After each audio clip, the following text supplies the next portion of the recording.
this knows nothing. This knows nothing, and the reality of what we are knows absolutely everything, because it is everything. It's so limitless that it knows everything that will ever happen throughout endless time. It already knows all of it. It knows everything that ever has happened. It knows everything that's happening here. It's just complete, absolute knowing. Without any effort, without trying, it just is like that.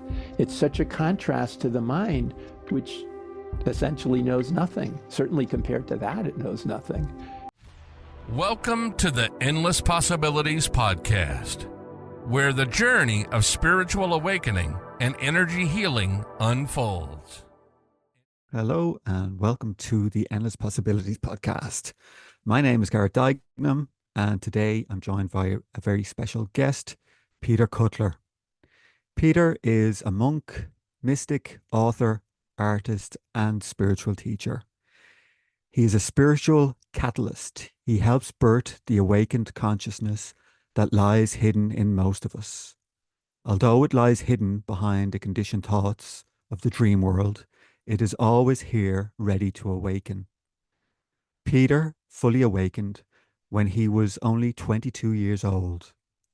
After 10 days living in this awakened consciousness, he promptly fell back into the dream of separation. This began a 40-year spiritual search that finally flowered as the lasting state of awakened consciousness it is today. Peter is a vehicle that allows others to experience their true awakened nature.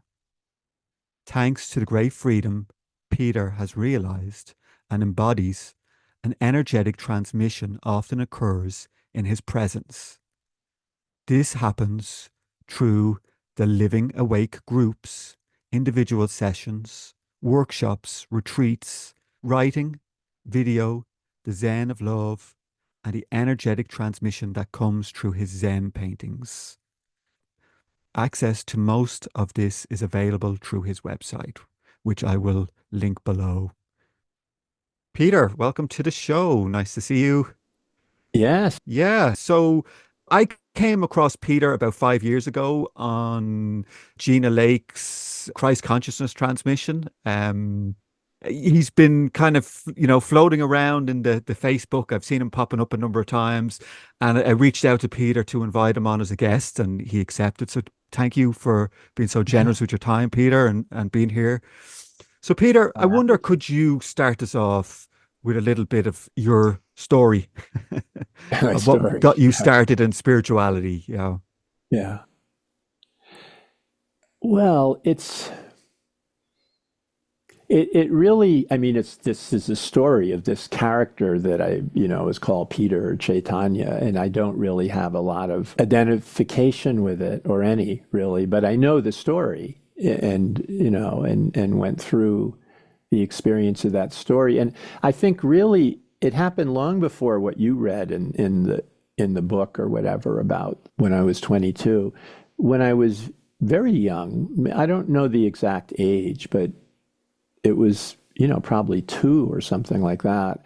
I would sort of wander out of my house into the woods that surrounded my house and feel this sense of love, this sense of oneness, which I didn't really feel in the house, but I felt it outside. And there, I just felt like I was part of everything, like everything was part of me and it loved me. And I felt that way about it too. So it was so wonderful. I couldn't understand what it was. I was just a young child, but I liked it. And there was no way of doing it or bringing it on. It just was there. It was just there. And it was very important to my life. I mean, my life as a child was a little confusing and a little bit difficult, given that both my parents were alcoholics and they were it was really hard to tell what was going on. It wasn't necessarily a very safe environment for a child to be in. And I was aware of that. But in this place out in the woods, it was absolutely safe. And later on, at some point, years later, I heard the word God, and And then I thought back and I said, oh, that's the presence of God. That's what I called it. It was the presence of God somehow. I don't know what that is. But I had a wonderful experience about God, because when I went into a church and formal, teaching about God, it was always, my experience was like, that's not quite it. It's not something you can understand. It's not a big man in the sky pointing at you, or it's not somebody that does this. It's inexpressible. It's not able to be put into a concept, and yet it's absolutely real. And then when at about age 12, I didn't experience that anymore. My attention went into who I was going to be as a person, the challenges that was going on in my home life, and music. I wanted to be a rock and roll star, like the Beatles or whatever. So all that was sort of going on, and girls, So my attention was very much on that. So I sort of left that other part. I didn't really experience it. And that went on for quite a while, until I was maybe 20, I think, probably, when I had that experience. Suddenly, I was actually at a rehab place with my mother was going through one of her rehab things where she was hospitalized, and then they said, oh, you have to stop drinking. And so she would go into these rehab places. This happened to be in West Palm Beach, Florida. And they invited my brother and I to come down as family members. And we said, well, we'll give it another shot. Who knows? Maybe something will happen. Let's see what happens. Plus, we were in the winter in the Northeast, and it was warm in Florida. So we said, okay, we'll go down there and try and do whatever we need to see if something can happen. I don't think we had a great deal of faith, because nothing had really happened before. And as we were there, in Alcoholics Anonymous, they do this thing where they share their experiences, why they wanted to stop drinking, and all the problems that they were in and caused for other people, and all that stuff. So that was going on, and one of the people was the head of surgery at one of the major New York hospitals. And he was talking about how people had died on his operating table because he was addicted to drugs and alcohol and all these things, and his hands were shaking and he couldn't really perform. But since he was the head of surgery, everybody covered up for him. And that was just a bit too much for me, just to hear that. I mean, my mother had an effect on all of us kids, and, and all that. And that was bad. But he'd actually killed people, strangers, and then the hospital staff covered up for him. And I thought, like, yeah, I can't, that's too much for me. I can't accept that. So I was very angry about that. And I told my brother, I said, I'm leaving tomorrow. I'm going to, I can't take this. If I hear more things there, I'm going to, like, go violent on these people or something. And I don't want that to happen. So I packed my bag and I was all ready to go. And then the next morning, I was awake. I was not Peter. I was not this angry, sort of egotistical person with a lot of, anger and regrets and self-centeredness. It was just gone. What it was replaced with was this unconditional love. Just the embodiment of unconditional love, I guess, is the way to say it. And it was wonderful. So I didn't want to leave. I didn't really know what I wanted to do. I just was this love. I didn't have any intention of doing anything. But on top of my own experience, it had this profound effect on everyone around me. All the alcoholics, their family members, and the staff would come to me and share these problems like a magnet. They were just drawn to me like a moth to a flame. And I don't really know if I ever said anything to them, but they seemed to be healed by it. They seemed to come to me and they would cry, and I would hold them and pat them and love them. I could see everybody from the moment of their birth, their whole life. I just saw all of it immediately, the whole thing. And I could not help but just adore them. And that love seemed to have an effect on them, seemed to heal them. So this went on while I was there. And then when it was over, on the plane on the way back, the stewardess took a guy sitting next to me and he said, "Sir, I would like to sit here for a moment in this seat. So can you go up? There's a first class seat. You could go up there and I'll let you go up there. So he said, oh, sure. So he went up there and then she sat with me and she told me this story about her boyfriend and different things. I don't remember all of it. And again, I probably didn't say anything, or maybe I did say something, but it wasn't me as a person saying anything. What would I know what to say? And the same thing happened for her. She cried. She shared this very deep thing, like they were just drawn to me. And this is good. I was like, okay, this is good. This was better than it was before. So I'm good with this. I'm happy this happened. I had no idea why. I had no idea what had happened or why it happened. The only thing is I had a book by Yogananda called How to Know God. And it was like a little small book. And I kept it in my back pocket. And I just sort of would look at it every once in a while, quite a bit. I mean, I kept it with me all the time. Just really quickly, what was the catalyst that ignited that awakening? And was there a defining moment? Like, could you pinpoint when you shifted from your identification with the ego into that awakening, or did it just Well, wait? Did you just wake up? It must have happened when I was asleep, because I woke up fully like that. It was just gone, and because there was so much love and bliss, I had not a lot of questions about it. I was like, this is good. I mean, what I had thought, since I had so little background, was I said, I guess I'm the second coming of Christ. But it wasn't like, I'm the second coming. It was just like, I don't know what else to say.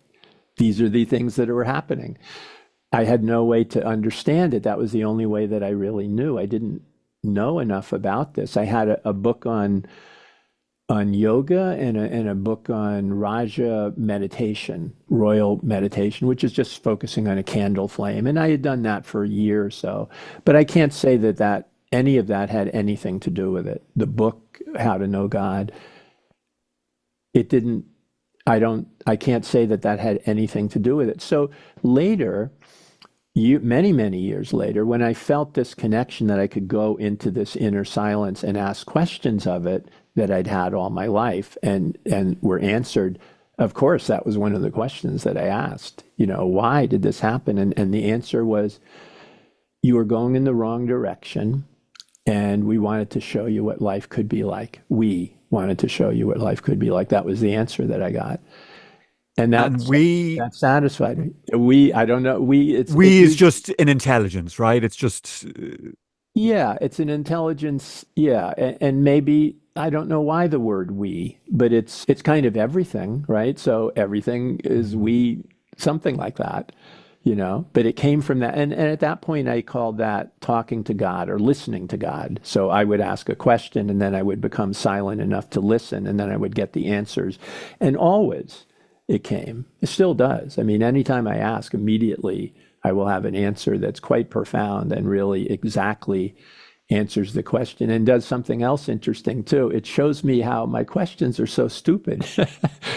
They're so limited because the answer is, yeah, the answer shows me that. So there was a lot of teaching to let go of my mind after all that, just that my mind was extremely limited in what it could understand, but there was something here that wasn't. And because I could trade that, I had something else. I didn't have to say, well, there's no mind and forget about it. That's it. No, there was something here. There was this limitless knowing. And that was better than anything my mind came up with. I mean, for years I fought with it. I would go like, no, I think I know. I think I know. I don't want to do that. This isn't what I want to do. When it would inspire me to do something, I would resist often. But finally I would relent and then I would be shown like, oh my God, this is great. This is what I should do. Why was I resisting it? And eventually I just didn't listen to my mind anymore. That's skipping ahead a bit. Yeah, sure. So we'll go back. So you had this awakening, and then shortly after it closed down, right? Well, it did, yeah. What happened was when I went back home again, I was young, but I already had 3 kids. I had them since some of the time I was 18.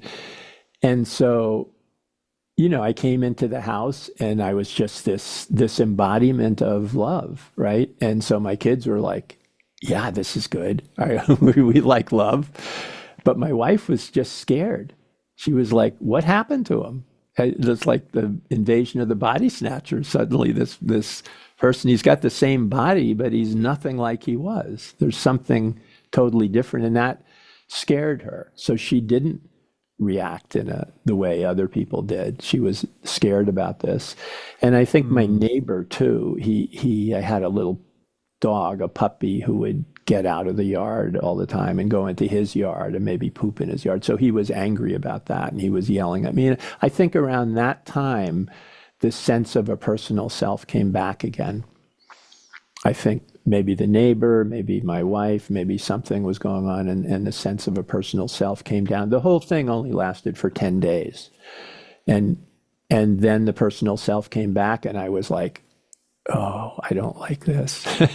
I Yeah. thought I was good. I thought this is the way I was just going to be, that everything was wiped clean and this new thing. And suddenly the old self came back with the anger and the insecurities or whatever, the regular human stuff was all there. And it was a big contrast. And, so I was immediately desperate to find how to get back to that other state somehow. So I So thought I probably, can relate. I can relate because the very same thing happened to me. I had an awakening and I had about 5 days of just unbounded freedom. And then the aperture closed down and I was like, I was back in this contracted kind of separate. It just felt terrible. And it kind of felt like it was the universe giving me contrast. It was like, okay, here's the expansion. This is what it's like to be free. And yeah, now let's take it back, take yeah, it away. And yeah. it did that for a few days. It kind of, it was, I had it, I lost it, and then eventually it came back. So how did it feel? How did it feel when that was kind of closed down? Oh, well, it was a huge inspiration to go back to where I was Yeah, yeah, and not knowing that I am that. And there was no back to anything because that's what I am. I just experience what I always am.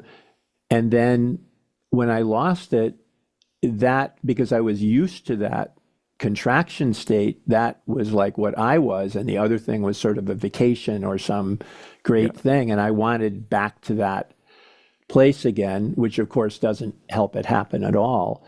But No. it put me on a very, very strong conscious spiritual path. Before, a lot of the things that happened were unconscious, they just happened to me. And of course they do continually, but I really wanted something to happen and I was willing to do anything I could. And for the rest of my life, I did that. So I thought, well, meditation is probably something to do with this. So maybe that's how I'll do it. So I went to a TM place that was near me in Cambridge, Mass. And the guy was all he'd talk about was levitation, right? And I wanted Yeah. to back to this state. I said, I don't care about levitation. He said, yeah, but look at this picture. Look at these people are doing this. You'll get to this place. They go, but I don't want that place. I just want the meditation. And he kept going on about it. So I said, okay, that's not it. I don't want that. I don't want this. I want something else. And then someone had said that Zen was like the meditation part of Buddhism or something. So I found a Thich Nhat Hanh group and, went with them. And then over time, I would be in retreats and I would have these openings again, and I'd have more openings. Many openings, would happen sometimes on retreat, sometimes not on retreat. But my meditation practice was pretty strong from that moment on. I was doing like an hour in the morning, an hour at night, sometimes during the middle of the day. It was a formal practice, and I was dealing with thoughts and all the things that people go through, with that. And then sometimes there would be breakthroughs, and I would start feeling, this again, particularly on silent retreats, because we would have silent retreats with Thich Nhat Hanh, and there was a lot of openings that happened with that. Pretty much almost every retreat there was, for me, there was an opening. not necessarily to the degree that it was back then when the first thing happened. But over time, they became more and more so. It just became more. And then as it was more, what happened, there were many big switches that happened, right? We all have these sort of big moments. One of the things that happened to me was a near-death experience. I'd had cancer, and I was kind of shown, at the time I'd been doing Buddhist practice for quite a while. I was like 50. And so I'd been doing that for many years, from 20 on, 30 years. And I wasn't afraid of death. I was like, okay, this is just what happens. This is good. This is fine. And the doctors said, well, if you don't do anything, you will probably be dead in 5 years. It'll go from this to this to this stage, and probably, that's what will happen. And I was okay with that. I was like, 5 years, that's pretty good. I can get life insurance. I could take care of my family, and I can, make sure everybody knows. And I'm 50. How long are you supposed to live? So I was good with that. And then my family wasn't, and they wanted me to have surgery, and they wanted me to go through all these things, and the doctors wanted that. And then everybody in my Sangha wanted me to do it. They said, you're just afraid of doctors or medicine or whatever. Don't worry about it. It's no big deal. But inside, there was this very strong thing. I wasn't asking for it, but it just came and said, do not have the surgery. Do not do this. It was phrased as, this is blasphemy against God if you do that. You're supposed to die in 5 years. All this is supposed to happen, and you're going against it. Don't do it. So I was totally on board with that. I said, yeah, that's it. But there were so many people saying that I should do it, and they didn't want me to lose me and all this stuff like that, that I relented. I said, well, this is a democracy. So, let's give God 10 and me 1. So there's 11, but there's like 500 people that want me to do this. So they win. The majority rules. And then I thought, well, how bad could it be? Well, it was bad. It was really bad. It was really, really bad. So it taught me never not to listen to that ever again. It doesn't matter whether all 8 billion humans say one thing and this says something else. Forget about the 8 billion people. It doesn't mean anything. Peter, you mean the surgery? The surgery was really bad, and the recovery is that what you're talking about? The surgery gave me a near-death experience, which was good. Okay. But it also felt like it depends on how you look at it. Yeah, it was beautiful. Near-death experience was complete samadhi. There was nothing. Everything was good. There was just bliss. Everything was gone. But the surgery itself, and going through it and denying that sort of voice that said, don't do it, it felt to me like all those 30 years of spiritual practice were just sort of ripped out of me. And I was like this empty shell, not in a space of positive emptiness, but like empty, like I was like sort of an egg shell with nothing inside it. There was just nothing there. And that was hard. I went through 5 years living like that. It was a kind of hell for me, really.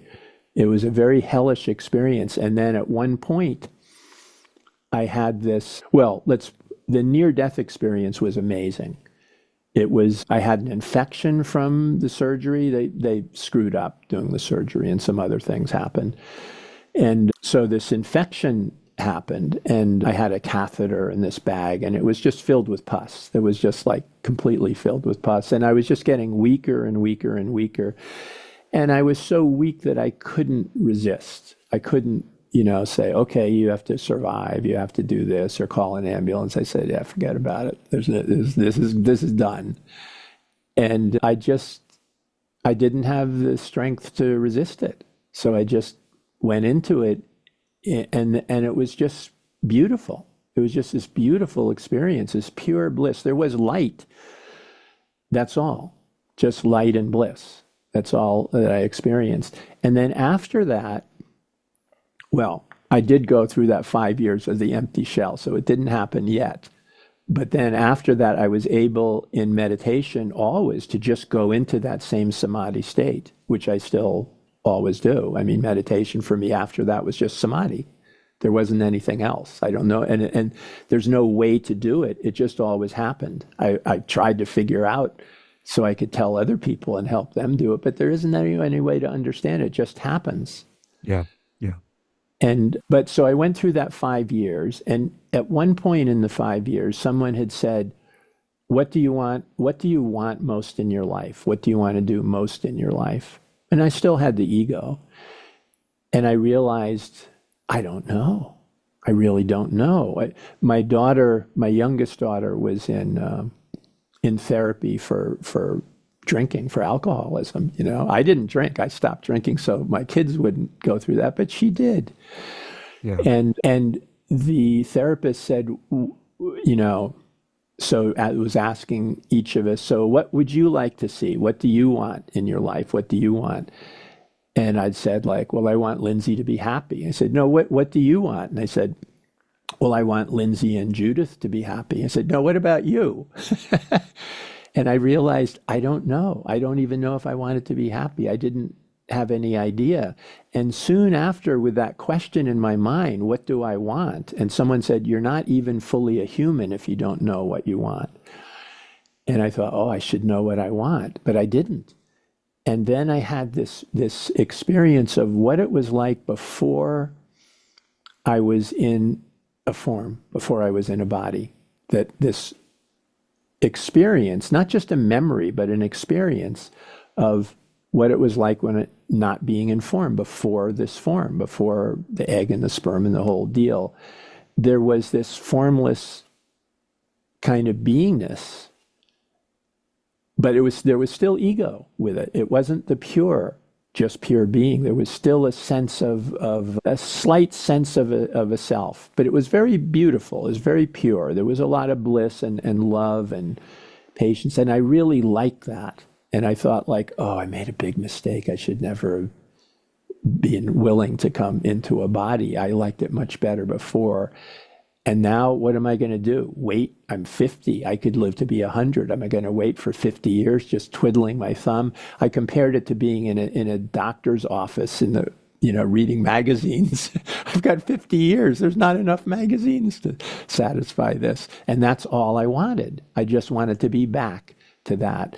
So that was very frustrating to me. And I thought, like, we had a suicide in my family. My son-in-law committed suicide, and everybody was just despondent. I was too. And I thought, I can't do that to my family.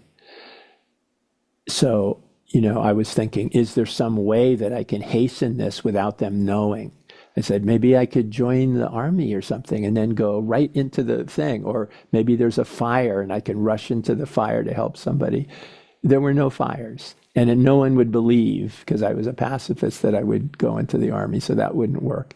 So I couldn't find anything. And finally, I just prayed. I just said, like asking God, like, please take my life in my sleep, and I will give you everything that I care about. I'll give you my relationships. I'll give you my talent. I was a talented artist, and I loved doing that. I was very passionate about, I'll give you all that. I'm dying, so what do I have to lose? So I was sort of bargaining with God. And the answer I got was, this is not a problem. You are not in the body exclusively, which I felt I was sort of stuck inside the body. No, you're everywhere, and in the body too, but also everybody else's body and everywhere. And you're also that formless entity. There was it was sort of a group of 12 that was all formless. And so I knew them and I loved them. And you're also there. You're also there. And you're there and you're helping this in the body. You're helping this, but that's you. You're everywhere. So, and I lost all my frustration and fear about being in the body. And that was at the time, then the healing started happening. Peter, just really quickly, the group of 12, were they other aspects of you or your soul or different incarnations or? Well, yeah. There's only the self. So of course they're all just the self. And what I understood then was that I was one of them, just one of them. I was Yeah. together with all of them, but I was one of them. And that one, which I later found a name, it was another life that I had lived, but being there, it's hard for the mind to grasp it, but that had more wisdom than being in this body had. In this body, there was less wisdom. So this one was helping this one sort of get through, but it also was that same one. It's kind of hard for the mind to grasp that, but I did understand it when I was shown that, and it took away all that kind of frustration. And then at the same time, that was the end of the 5 years of hell, because then I was so open to this inner thing, which still there was ego, so there was God and me, but God was really taking care of me after that. I mean, it was healing all these people through me, and I didn't have to say anything, or no, I didn't say anything, but words would come out and healing would happen and all these things happen, but I was just sort of like a puppet for it to go through. And it was showing me that, because anytime, it was such a good lesson. It was showing me that anytime I put in my 2 cents, my idea, like, oh, I had cancer and I went through this, maybe I can share my experiences with you and that would be helpful, it shut the energy and the healing down immediately. So it was constantly showing me that I know nothing. This one woman had a gangrene on her toe and was going to have her toe operated on, cut off, right? And so most people would come to me out of desperation as a last resort for anything. And so as I was healing her, I was, saying, okay, the energy's flowing through your body, and I could see it and feel it. And then it stopped at her heart. And I go like, okay, come on down to there. Okay, that's good, but come on down to the toe. This is where it needs. I was trying to coax the energy to go down until I realized I don't know anything. It's all happening here. This is where the healing was. It had nothing to do with her toe. But the toe was affected by it. So when this is healed, then the toe will heal. And it just kept showing me that I knew nothing. All my ideas to do something were wrong. But if I just let go and let this happen, then it would be good. Then the healing would happen. And it was wonderful because I knew nothing about healing. It wasn't like I wanted to be a healer or a doctor or something. I didn't know anything about it. It was completely, it was like I was like a tabula rasa. It was just spontaneous healing happening, right? Yeah. It was just, Yeah. And when people would tell me, because when I came to Sedona, a lot of the people that I healed were healers. And so they would say, oh, do you do this? Do you do this? Do you do this? And this inner voice would say, you don't have to pay any attention to any of that. Whatever you need to know will just come through in the moment that you need it, and it will always be right. You don't have to read about it. And I never did. So I just don't know anything about how it happens, really. It's like, just stay in that state, just be open. As I came to call it, open bamboo or empty bamboo, just empty. Just your job is to clean out the bamboo, the pipe out of any gunk that might be in the way. And that's all you need to do. And then this will flow through freely. So your only job is to get out of the way. That's your job, to get out of the way. And then things happen. And always that proved to be true. Just get any of this personal self-experiences, knowledge, all that. If knowledge is needed, some knowledge that you happen to have, it'll be used. You don't have to worry about it. So just let it all go. And there's another wisdom that's real wisdom that comes from this perfection that we all are. And so being empty bamboo, empty vessel was just to let all of this go. Peter, so this wisdom that starts to flow through the empty vessel, it can be used for healing the physical form and also awakening and the real healing I came to see years ago was awakening. That was the only real healing, because you could heal the physical form, but then guess what? Something else comes up, and then something else. You heal cancer in one place, now you have cancer someplace else, or you have heart disease or whatever, or some pain, and then you die. There's always going to be something. The only real healing is to wake up.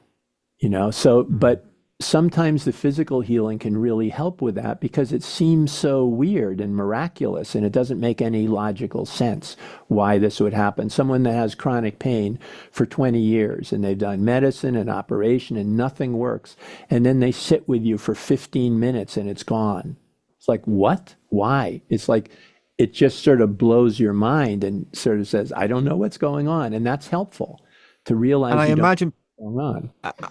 I imagine that a physical illness can make it really difficult or prevent awakening from happening, right? Because if you're constantly suffering in your Yeah. body, I've been sick, I know what it's like to be sick, and the last thing on your mind is to sit Vital and with health meditate. right now. I can see it like flowing out of you. Yeah, yeah. um, yeah, I've got a good light here back. um, but thank you. But yeah, it does seem that can, someone who's physically very sick, it could, get in the way of awakening from Yeah, happening, yeah, right? sure. Pain, Yeah. pain is a huge, Pain. yeah. But also it's a great teacher too, because the way to deal with pain Yeah. is full acceptance and love, right? If we can actually get love is just total acceptance. So if we can actually love that, it's the resistance that creates most of the uncomfortable feeling and pain. When there's no resistance, immediately the intensity of pain is down more than 50% as soon as we don't Yes. resist it. So Yeah. that's a huge help. So it can teach us that about everything. And if we fully accept it, it's not a problem at all. It's just pain. It's just something going on in the body, but it's not a problem. And that's a great lesson to learn, particularly often when the body's dying, there's pain. For most people, there's some pain when the body's dying. If we can eliminate that as a problem, the pain is there, but it's not a problem, we're better able to fully experience death for the first time. Because I had a near-death experience twice. I had two near-death experiences, but they weren't the actual full death experience, which only happens once. We get that. And my feeling is like, I really don't want to miss that. I really want to be fully, absolutely present. I don't want any drugs. I want to savor whatever that is. I want to be open to that experience because it's a once in a lifetime experience. I really want to see what happens in it. And I don't know if you've ever been around someone who's fully surrendered to the idea of death, and you can see God shining through their eyes. Like it's one of the most It's beautiful wonderful. things. Yeah, It's incredible. It I really is have. that they Yeah, fully yeah. accepted it, and My friend Sarah Joy Nagel was like that, and she used that as a teaching. Before she died, she would say, like, the pain through my body begins at my feet, goes up to the top of my head, and every single cell in my body. And she would say this with this just enormous smile and this absolute, overflowing love while she was talking about this intense pain of her body that she can't walk or do this anymore. And it was such a good teaching because it was saying like, yeah, it's not bothering her in the slightest, It was a powerful teaching. She was wonderful. She only said a few things. She was the embodiment of love. I wrote the book, The Zen of Love, mostly her writing it after she died. She just came through me and wrote this book, I guess. wow. But I put my name on it. But I did give credit to her because I said, I think this is her doing this. I'd never felt love quite that powerfully. Very powerfully, but not quite that much as I did when I wrote that book. So I figured that was Sarah, coming through, giving me a little, a little boost or something. It was happening. It was really The flow. it was really remarkable. But she died like that, and yeah, it was really interesting. When my father died, he was conflicted. He had this thing where he wanted to die. It took him a whole year to die because his body was too healthy to just let, and he regretted that. He thought maybe if I was a little less healthy, it would be quicker because he was just losing all these things one after another. And it was really very difficult for him. So he wanted to hurry it up and get it to happen. But then at the same time, he was nervous about dying, and he was a little bit afraid of it. And at the time, I wasn't at all. So when he was with me, it gave him a lot of relaxation. I didn't have to say anything, but I just didn't have any fear or problem with death. And, you know, and I knew the relief that would come for him because he was struggling with it. And so he didn't struggle when he was around me, but he did with everybody else because no one else was accepting it. Everybody else, no, we go to the doctor. You don't have to die. We can do this or this. And, you know, it was an interesting thing. But being with somebody, you know, it's like, it's so beautiful. It's like their skin is transparent and this light is shining through their skin. It's amazing. Oh, I had this other incredible experience with this. Now, I didn't see him, but somebody came to me. I was working with his wife, and she said, oh, Doug has this, you know, is having this problem. So can he come to you for healing? I said, yeah, sure. And what it was, he was a very physically fit, athletic man, but something had happened to him where he would do any exertion and get dizzy, right? And I kind of knew what it was right away, that it was some circulatory thing.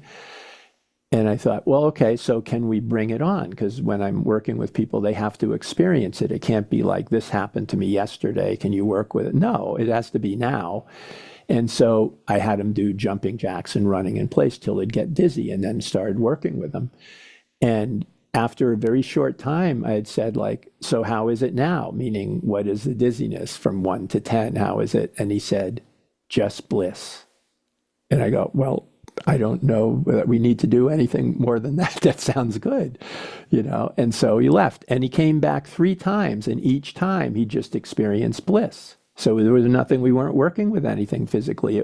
It became a spiritual thing, even though it didn't start that way, and it wasn't my intention.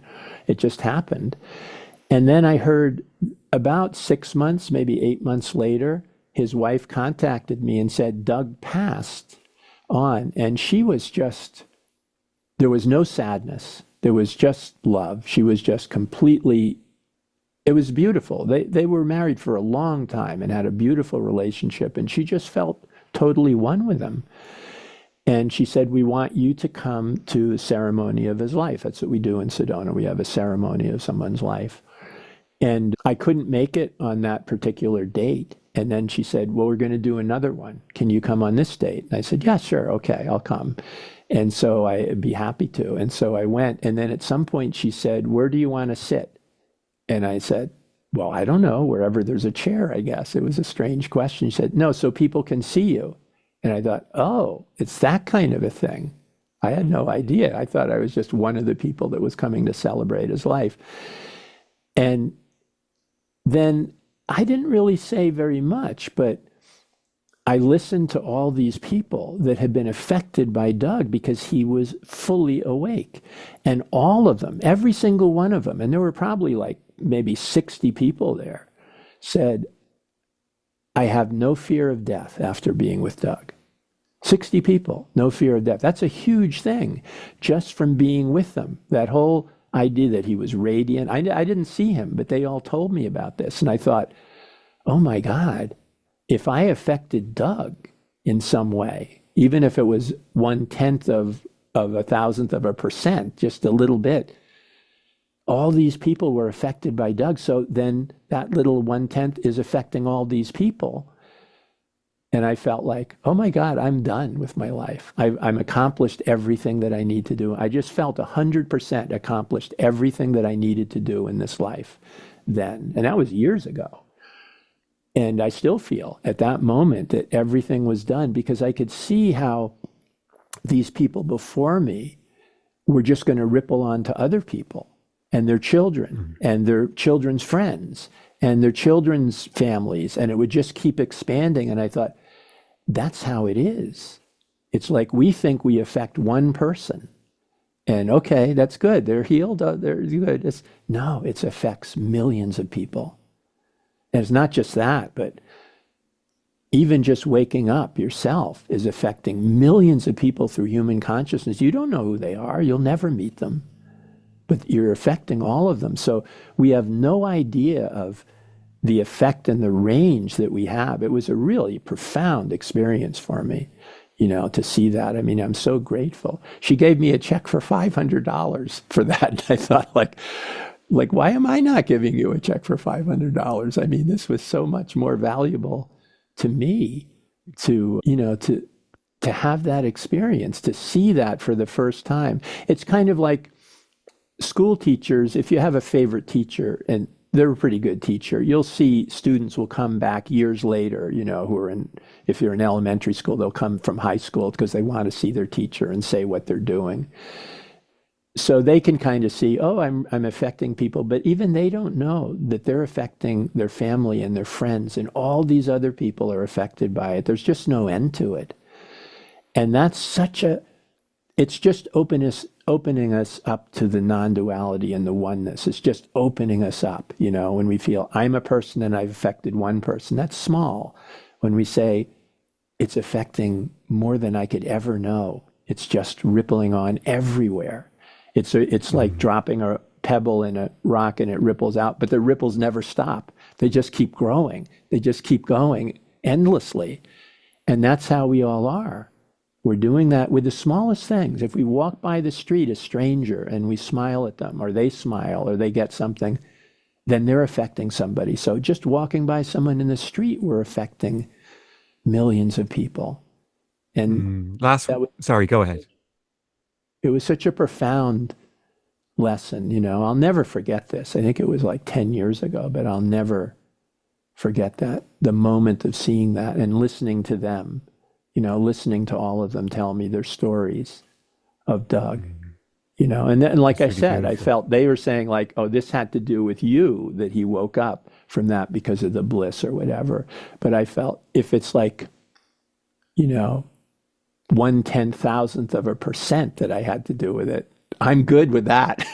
I'm absolutely good with having anything whatsoever to do with something like that. It was just really, a really expansive kind of experience to see that. And also I've known this for a long time, that this dream is nothing like we think it is. None of the appearances are what they are. It's all just the self. But even in the dream itself, there is nothing that is really the way we think it is. It's so vastly more than anything we can possibly conceive of, than science, than religion, or anything can come even remotely close to. It's just an absolute stunning miracle that's beyond the mind's ability to even think. And some of these things were showing, as part of our awakening, is some of these things just show us something that's beyond the mind's ability to even think or imagine. But beyond anything, I'm a creative person. I have a lot of creative thoughts and imagination, but this is far beyond anything I could ever imagine. And yet we can experience it. We can have the direct experience of it. And that is more than anything we can imagine. All we can say is like, yeah, whatever this is. We seem to be the enjoyer of it, right? We're the one that gets to look around at the magnificence that's on display. Yeah. And know that it's so much more than anything. The experience of what I've learned about love is that love just means the absence of the illusion of separation. So we're really seeing what this really is. It is this limitless, non-dual self, of whatever we want to call it, because it has no name. Any name is definitely not it. But we have that experience. That's what it is.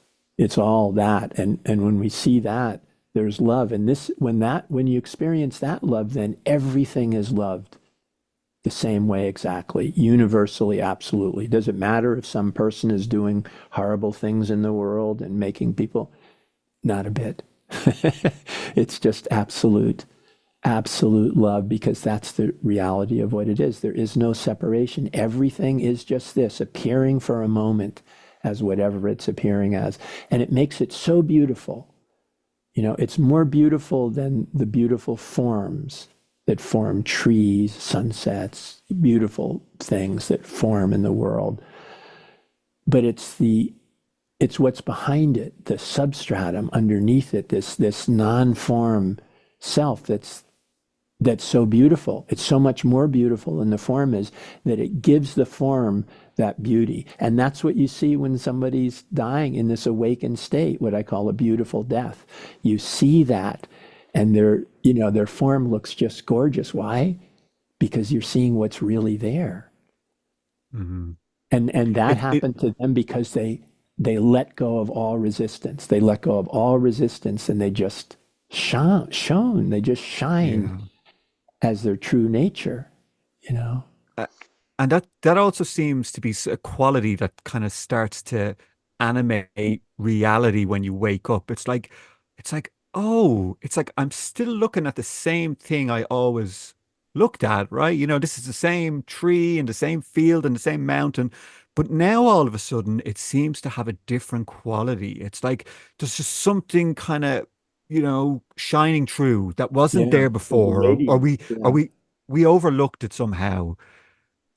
Well, it's like the mind puts a veil, like sometimes I think of it as like this thick blanket. It just throws this thick blanket on reality, right? So we see everything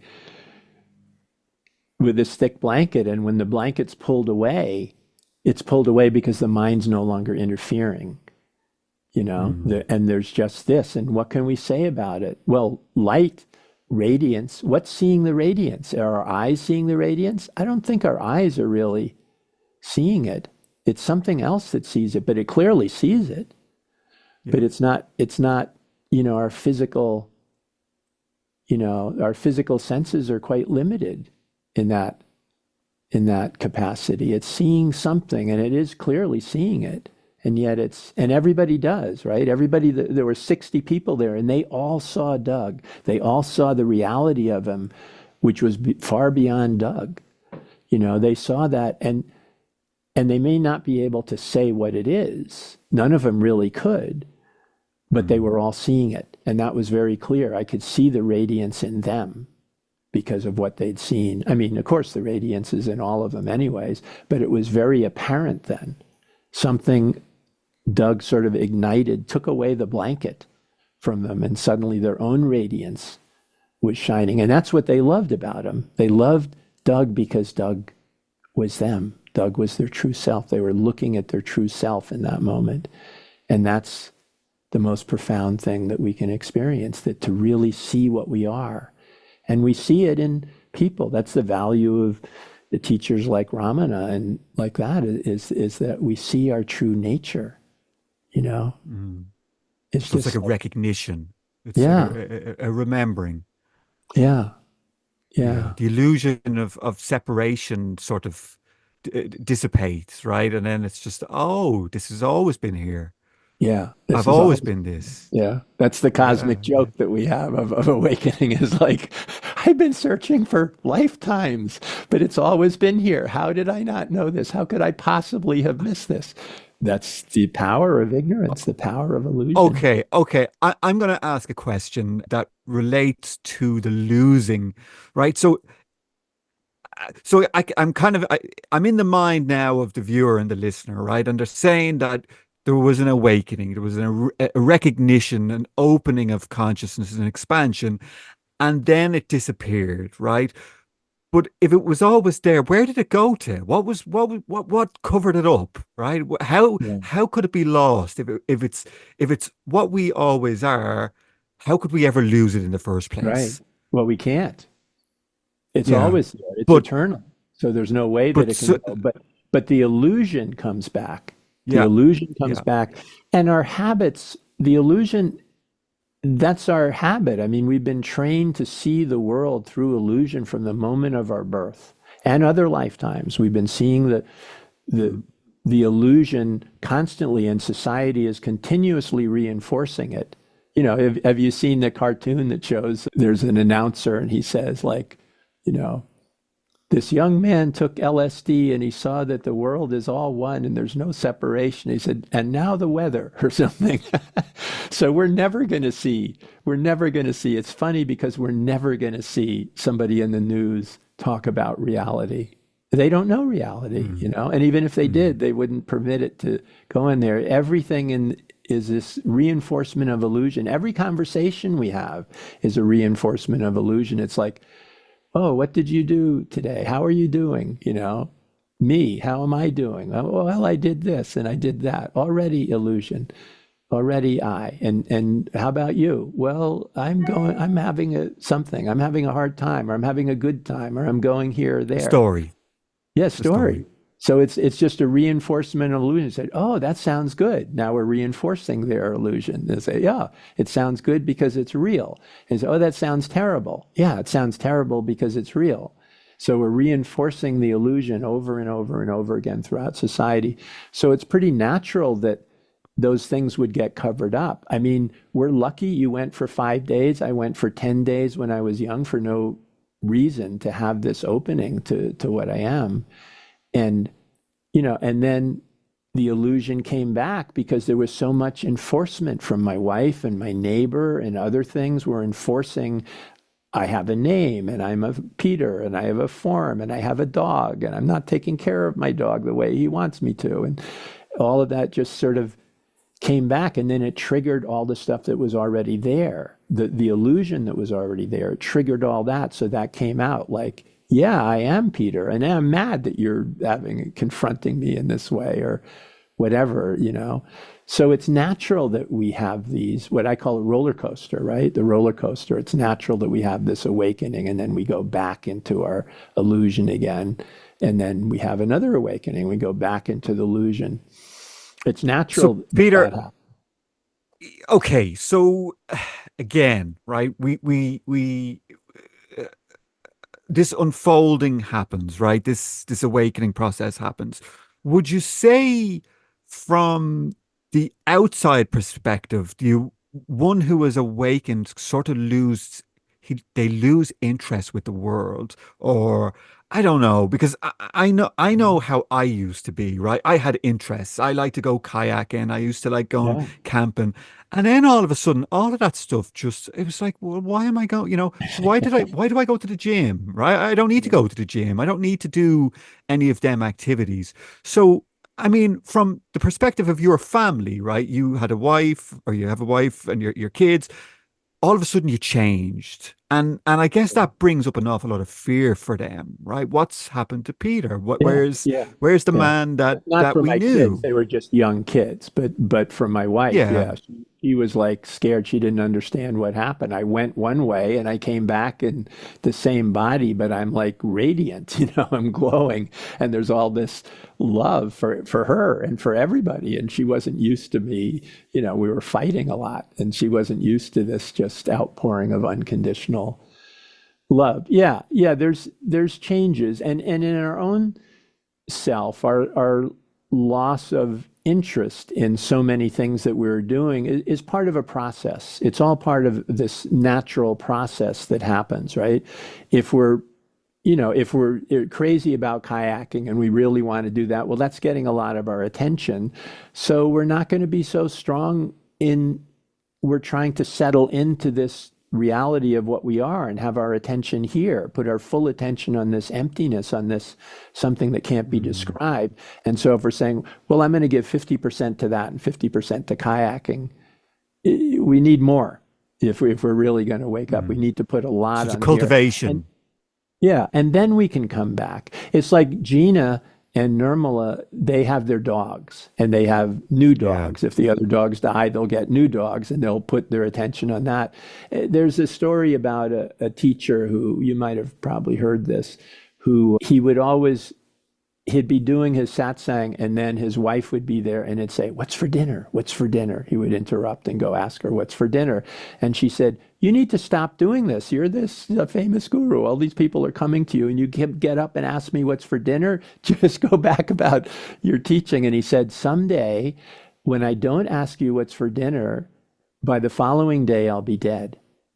So I'm using this to kind of keep me here." And I took that as instructive. So I was saying, like, how am I going to stay here? What am I going to do? You know? And so I took little things, and I eventually bought a set of drums, which I used to play drums, and started doing that, and was going to play with a band and all that. And then that just fell away. And I realized, I don't really need to find something like a dog or this or that to stay here. The body's here, so it's here. That's it. I don't need to know why. I don't need to have any incentive to keep it here. It's here. So moment by moment, I find, something, a tree, something's beautiful, meet a person, whatever it is, just in the moment. I'm not trying to stay here and I'm not trying to leave. I mean, leaving is wonderful. I've had experience with near-death experiences.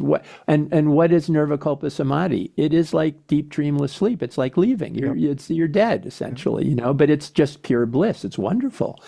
So that's wonderful. But I'm not saying I have to have that, because the dream itself appears also as samadhi. It appears like what I'm really seeing and loving. That's the same self that I am. It's just appearing to be a dream, and there's no problem with it. It's beautiful. What we call problems or this or that, that's all just part of it. It's a lovely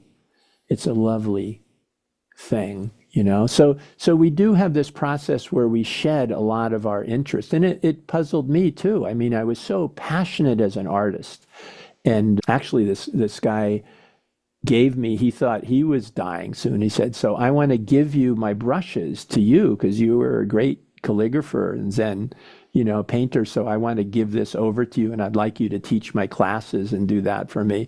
And I felt very honored that he would give me these brushes. And I thought, well, I need to do a painting for him. I need to do, the first painting, then give to him.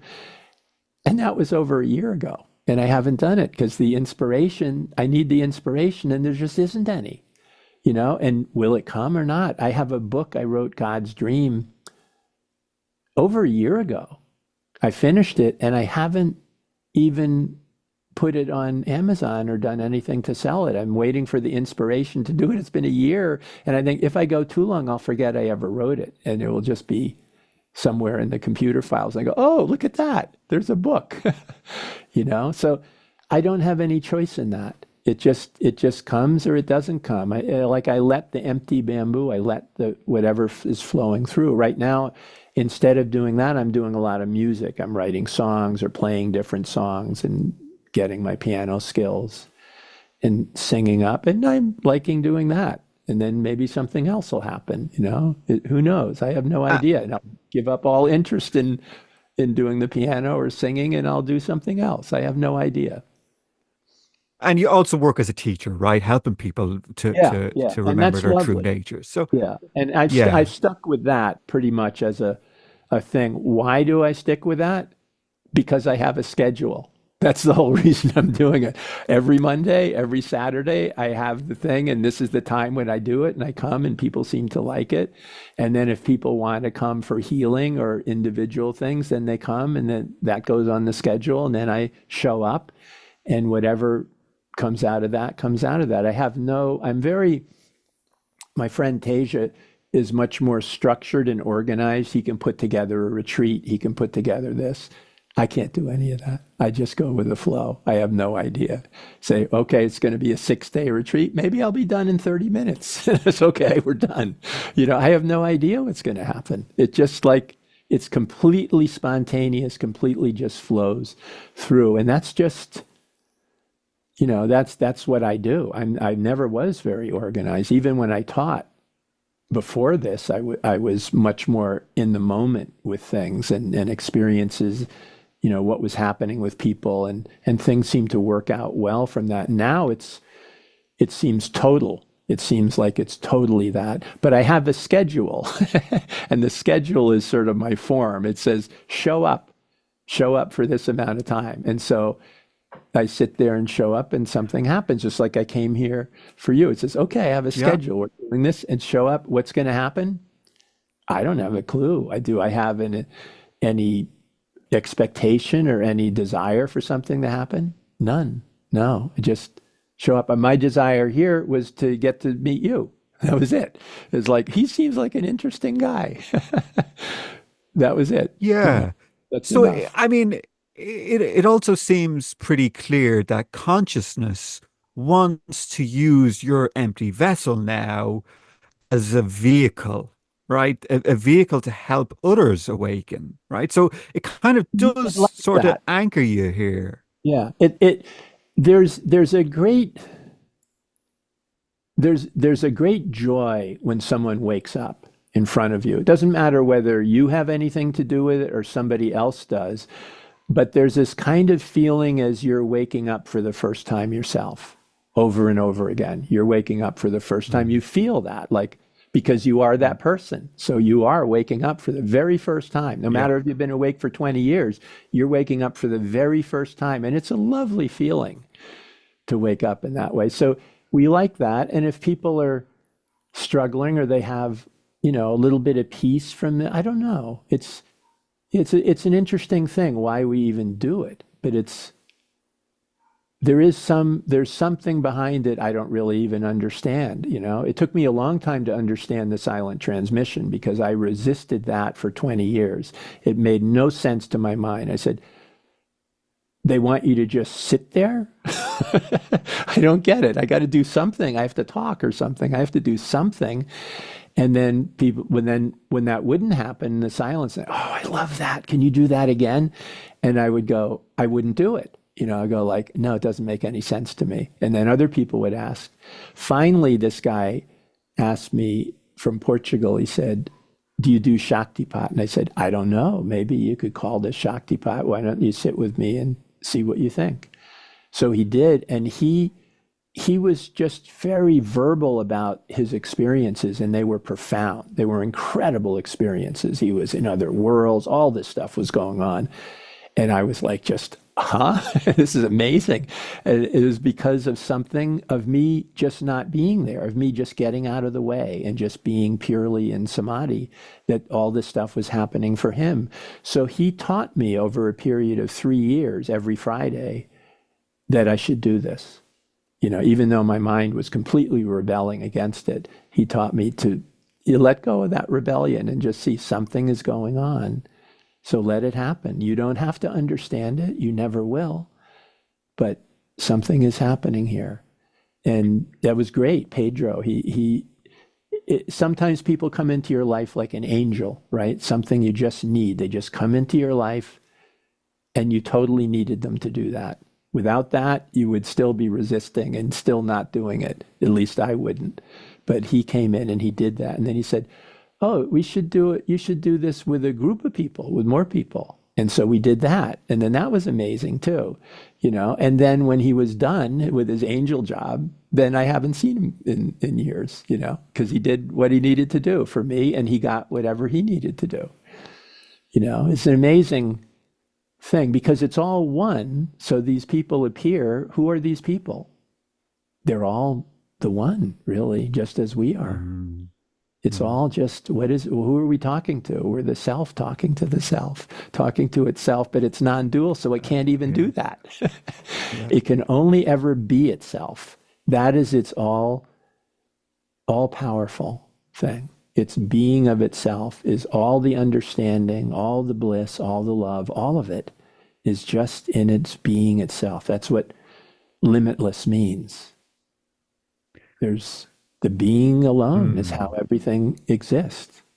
So I really like how it unfolded for you because it seems that none of this was your will. It was like, okay, this seems weird, but it kind of happened and you just kind of got Yeah. out of the way and you let it happen versus somebody who's hell bent on going, I'm going to do this and I'm going to get that result and then I'm going to have this result. And it seems like they're two completely different energies, right? It's like you're just going, this is not me. I'm just going to surrender, and whatever happens, happens.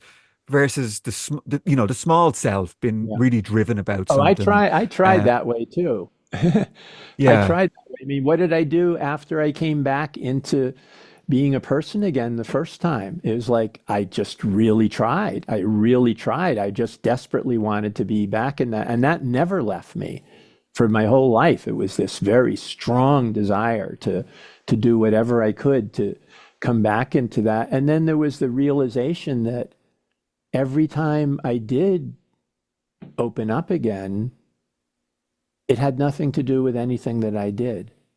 Why? Because the truth of the matter is we are this. And we can only try to become what we're not. We can only become what we're not. We cannot become what we are. We are what we are. There's no need to become it.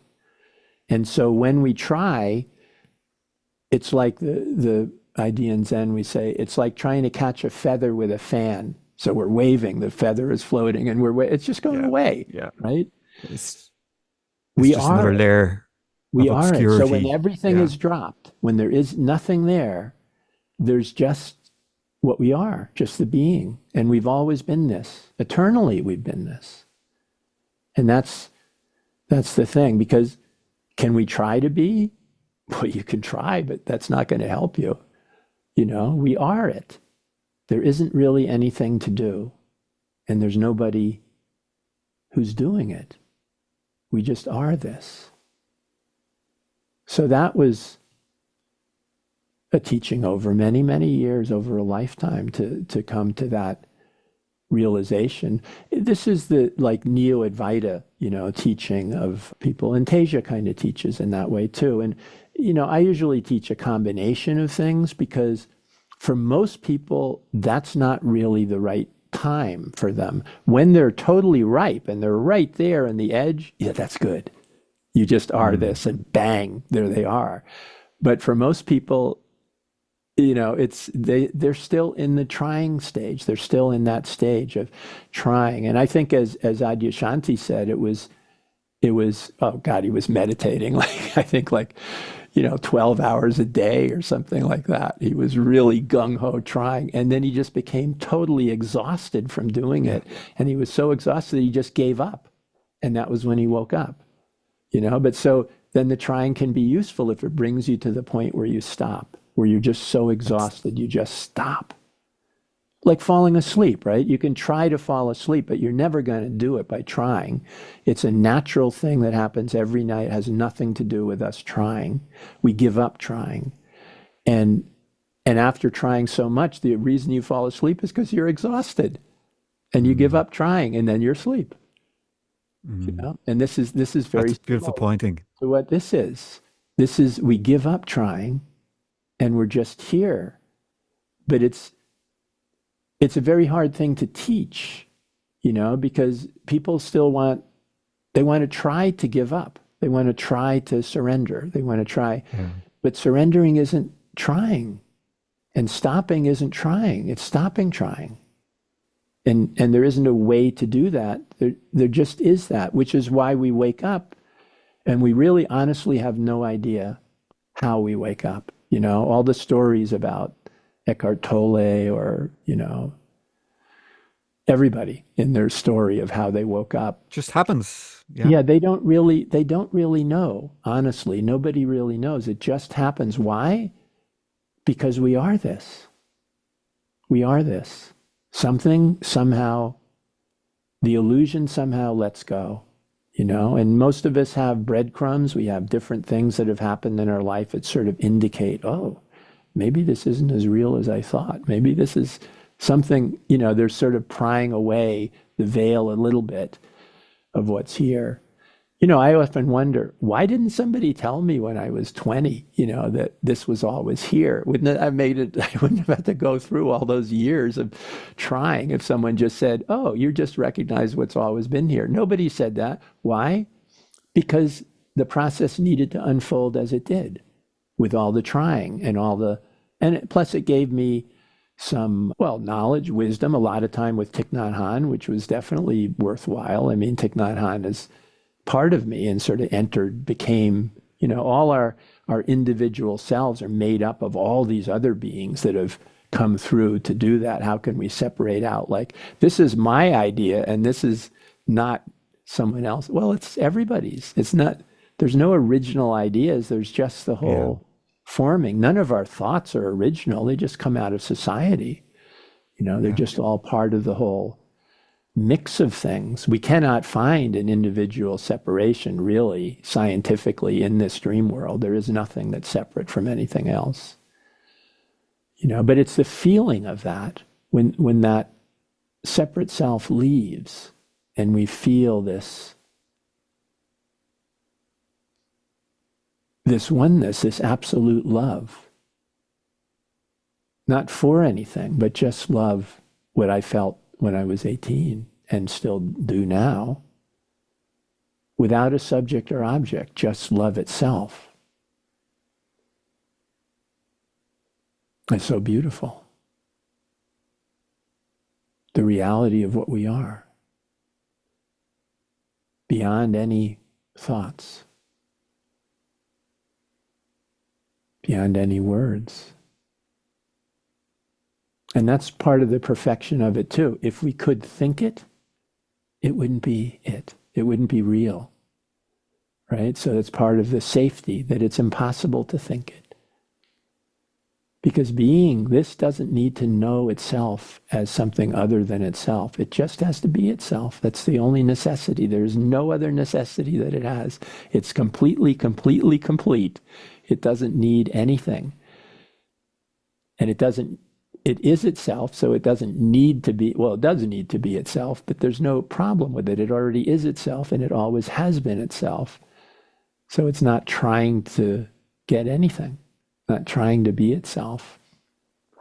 And we have this incredible story. This dream is a story too. The whole dream is a story, like a movie. And that's an amazing thing too. You know, that we're having the hallucination of something other than the self, other than being, you know, in this myriad, just phenomenally variety of things, insects and animals and the earth itself, the sun. So beautiful. I was out this morning and just doing, I guess, sort of like a Native American thing, just welcoming in the sun and welcoming in the earth and welcoming in the trees and welcoming in this body that's experiencing all that and is one with it. You know, it just felt so good. Why welcome? It's just an illusion. I don't know. It just felt really good to do that. You know, just felt really good. Because what is the sun? It's the self. And the earth, the self. And the body, the self. There isn't anything but the self. But to see it as the sun, it's just nice. To see it as the sun and the self. You know, like, oh, the self is radiating all this energy into this body. Yeah, that feels so good. And the feet are, bare feet are standing on the earth. And yeah, it feels so good. And none of it's separate. It's all just this oneness. That's why the love is there for all of it, you know? It's this beautiful, radiant feeling. And if somebody today had, you know, asked about, well, what about all the problems in the world and all this and that, you know, going on? I said, well, we have a choice of how to be in the world. When you can be in the world and see the oneness and see that it's all the self and see everything as pure love, that's a really nice experience. That's just a really wonderful experience. When you see the world as crap or half crap and all this other stuff in there and fear and anxiety, it's not really so much fun. It's not so nice. It's just not. So if you have the choice of it, choose to see it as it is. Because the dream is linked with, it's one with suffering. There is no way to take suffering out of the dream. It is just part of it. It's essential. In the dream, we want to get rid of suffering, but you can't. The dream itself is suffering. You cannot take it away. The sense of a separate self is suffering itself. You can't take them apart. You know, there's always suffering in it. It's intrinsic to the dream, and it needs to be. But when you awaken from the dream, then that's all gone. There's just the radiance of love. So everything becomes experience, right? It's just an experience. It's just, yeah, it's just the self experiencing the self in all these different things. And how does it experience itself? Love. Absolute love. Just absolute love. Really for some reason, no reason. It just can't do other than that.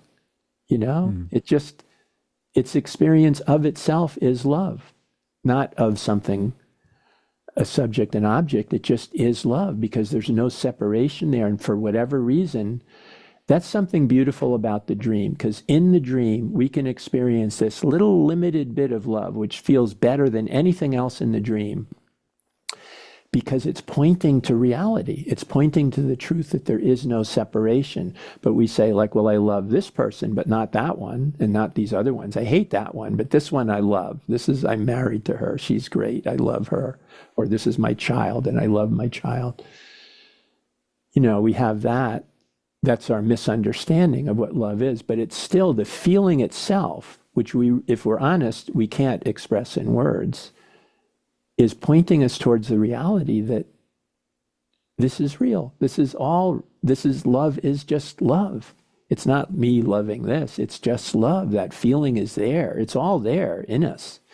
And that's within the dream. We don't have a lot of truth in the dream, but we have that. And it's probably the best feeling that we have in the dream because it's the closest to truth, no matter how we distort it. And we do, of course. We distort it all over the place, But it still shows up. It still shows up in the dream. And everybody likes it. Everybody feels like, this is good. I like this feeling. Mm-hmm. And that's kind of part of awakening, too. We have this inner guidance system, like a GPS system in us. When we feel, the better we feel, the closer we are to truth. It's just the feeling, this is good. What is it? I don't know. But that's truth. We're getting closer to truth when we feel that way. When things feel not good, suffering, contracted, that's getting further from truth. That's our GPS system. It said like, okay, you took a wrong turn. Take a U-turn here at the next stop. This is not the correct way to go. It's very simple. It's built into all of us to have this guidance system. But again, like love, we don't understand it. So we, change it. We think ignore it. Or, yeah. Or I'm going to fix it. I'm going to do something to fix it. We don't need to fix it. These moments where we feel really, really good, they just crop up without us knowing. I'm not even saying awakening, just a happy moment. We could plan all we want, but it just comes up as a surprise. The same with falling in love. How does that happen? I mean, we could plan all we want for that, but that's not going to help anything. It just comes out of, and sometimes it's very inconvenient. Maybe we're married and then suddenly we fall in love with somebody else that's there. We don't have no choice in that. It's just there. We have a choice in whether we act on it or not, but we don't have a choice in the feeling of it. It's just there. Mm. It just arises like awakening because it's truth. It has this truth in it. Like my ex-wife, I'm a monk now, but, my ex-wife said, because we were going in such different directions and different things happened, she said, well, we have to break up. And so I have to not love you. I have to not love you. And it's very hard for me not to love you. So don't be nice to me. Please don't go and do things that are going to make me love you because I'm trying so hard not to. And she's been trying for 20 years not to love me. And it's very hard for her. I never was under that illusion. I absolutely love her. It's like, how could I not? Why would anything change from that? And she doesn't see that, and somehow I don't feel like expressing that to her or trying to help her with that. I think it would make her feel more loving and that would hurt her. I think it just has to sort of come gradually. And I think it's starting to happen. She'll call me a couple of times a year, and it would be nice if it was more. But, when she does, the last time she said, that's what I loved about you when we did this together. So it's a beginning thing that she's feeling. And I said, well, that's good. That's good to have that. Doesn't it feel good? It's better than trying to resist that because it's inevitable. And it's kept her from dating for 20 years. If she could accept that she loved me, she'd just go on dating people and it would be fine. Mm. But there's something, the resistance is not helping her life, in that way. Nobody, our job is to expand our circle of love, not to sort of place it in little isolated things. And mostly what we do is we shrink it and go, that person betrayed me, now they're outside. They were in my family, but now I'm putting them out there. I'm putting them out there. And we just feel worse the more we do it. And if there's somebody we don't like in a political situation or something, we put them outside the circle. We don't feel good when we do that. If we bring them into the circle of love, we feel much, much better. So the circle of love should include, there should be nothing outside the circle of love, nothing at all. And it's not something we can do step by step, you know? We just feel that oneness with everything. And then everything is automatically included in it. And if we ever find ourselves putting someone outside, we feel some suffering. We don't like that. Put them back in. Of course. Of course. Yeah. It brings up something in the body. We can always feel it like an anxiety when we exclude someone. Yeah. It's just not in our nature.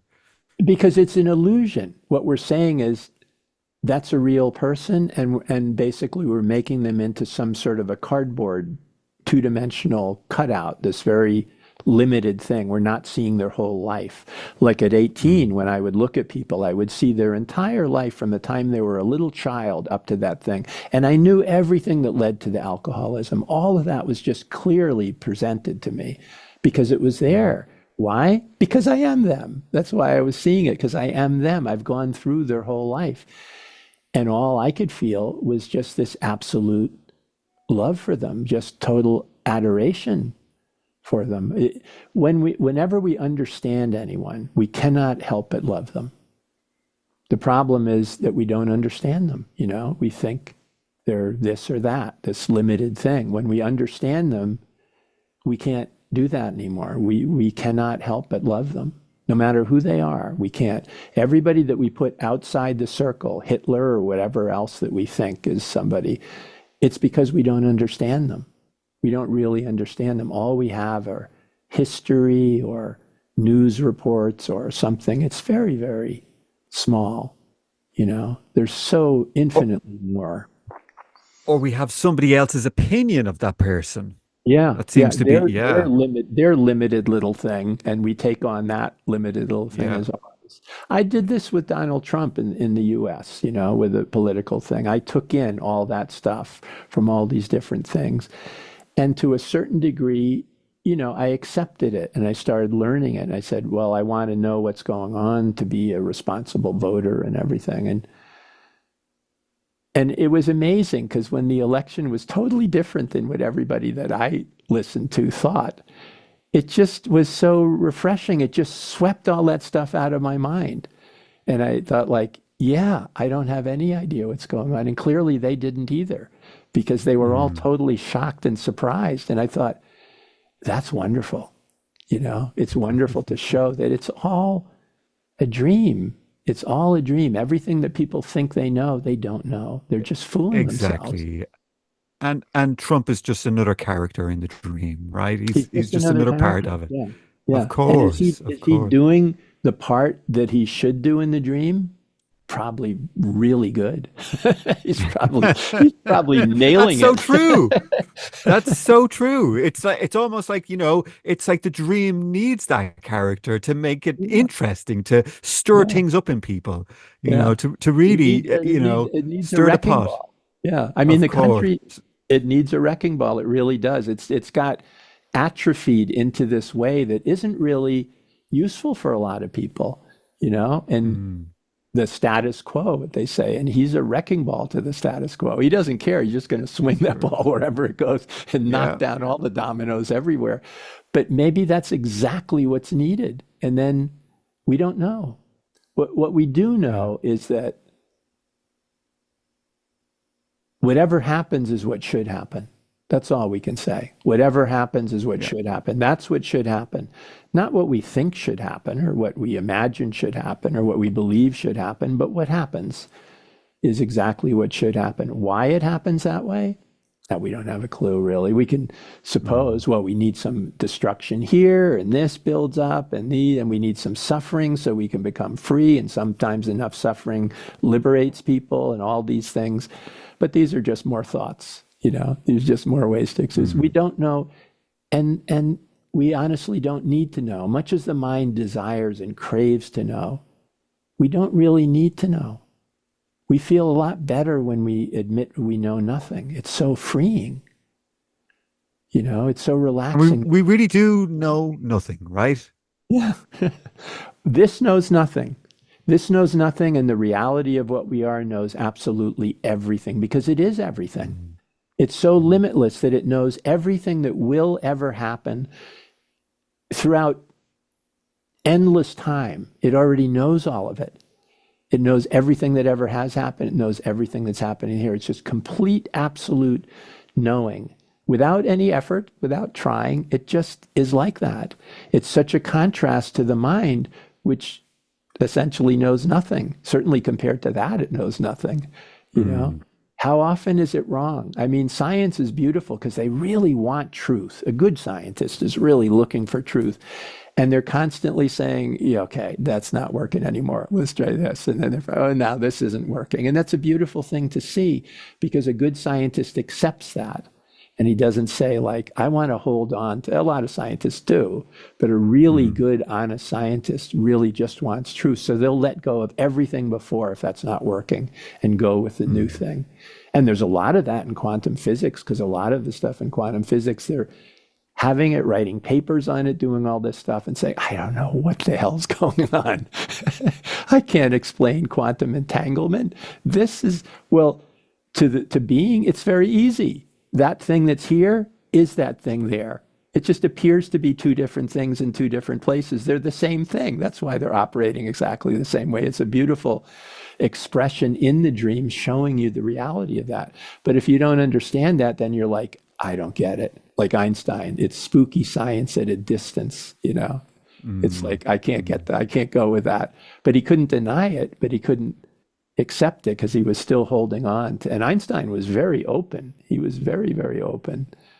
His openness, revolutionized all of physics, his being open to things, open to his dreams, open to his, going into these kind of dreamlike states that he would go into to be able to understand. All geniuses are like that. They're simply opening to being. Mozart, everybody, they just open to being, and everybody's fascinated with it, and they should be, because they open to beings. They've become empty bamboo at some point. And then, wow, look what happens in the dream when there's empty bamboo. It's very cool. Well, this whole podcast has come about through empty bamboo, right? It's like we both sat down at the start and you said, well, I don't know if anything's going to even come out. And here we are almost 2 hours later. Yeah. It always happens like that. I live in silence except for playing music all the week, except for when I'm doing the satsangs and stuff. And then the satsangs come and blah, blah, blah, blah, blah. A lot of words come out, It comes out. It comes out. Yeah. And it's been a really amazing. And what what flowed through today was just incredible. And some of the pointings were just absolutely beautiful. Peter, thank you so much. Yeah. Okay, so just to point people towards you, if they want to, stumble across your books and your website, I'll link to all of them below, but can you just give us a list of where they can find you? Oh, yeah, on the website. And the website is probably the best thing. That's enlightenment.com. They'll see the link to it, but that has the book. I only have one book out now that I have to wait for the inspiration to finish the one. I mean, I've finished it and I was sort of waiting. I thought it needed a couple of chapters in the beginning because I don't like a book that's too thin because you can't see the end of it. And it was like 180 pages. And I thought it's got to be like at least 230. And that'll be fat enough to do that. So, but then in that year, I probably wrote 200 chapters. And I don't even know where they are. So then it's like, oh, that's a lot of work. I'll have to go and find them. I don't know. I wish that I would finish it. I'm hoping that some inspiration will come up. I've had people volunteering to help with it and to go over it. And every time they contact me, say, yeah, have you done, is it time to do that yet? It sort of inspires me for about 30 minutes, and then I go and play a song or something, and then it's gone. And I'm back to not remembering I ever wrote it. But that book should come out. God's Dream is going to be pretty interesting. Yeah. but the Zen of Love is there, and you can see that. It's the on website. Amazon, right? It's on It's on Amazon. Amazon. Yeah, Okay, it's on yeah, and it's Amazon. on your website. And what about a YouTube? Have you got a YouTube channel as well, Oh yeah, Peter? it's the Enlightened Way is the YouTube channel. Yeah, and there's a Okay, lot. There's about 300 videos there. There's a lot of videos. It's like I don't okay. really keep track of things very much. And now I have, I probably got 30 videos that I haven't put on, but I keep recording some things. And I've done some special where they're not even from satsangs. They're just specially for video. And I haven't put those up either. And it's sort of, I don't know, I need the And your incentive to get silent around doing it. your silent transmissions are also on the YouTube, right? If people want to sit with them Yeah, yeah. meditations. There's a bunch of silent transmissions on YouTube too, and Great. also on the website. Yeah, on Okay, both. so I'm going to link below to all of Peter's stuff. So you just Yeah, scroll down, you'll find all the links. You yeah, can find Peter. So, Peter, I guess we've come to the end. yeah. Thank you so much. And thank you to all the viewers and listeners for tuning in to this great episode. Peter, you've been a wonderful guest. Oh, thank you so much. It was wonderful Thank you so being with much. you, It's man. been it's Yeah, been yeah, great. yeah, Okay. yeah. Okay. Thank you. Thank you to the viewers and listeners. Take care. Bye-bye. Oh, This has been the Endless Possibilities Podcast, where the journey of spiritual awakening and energy healing unfolds. Garrett is a lifelong seeker of truth, a spiritual teacher and author, and it's his passion to delve into the profound world of consciousness. We hope you've enjoyed the show, and we hope you've gotten something from it. If you did, make sure to like, rate, and review. We'll be back soon. But in the meantime, the podcast is available on YouTube and all the major podcasting platforms. Find us on Instagram at _mother_force. Take care, and we'll see you soon on the Endless Possibilities Podcast.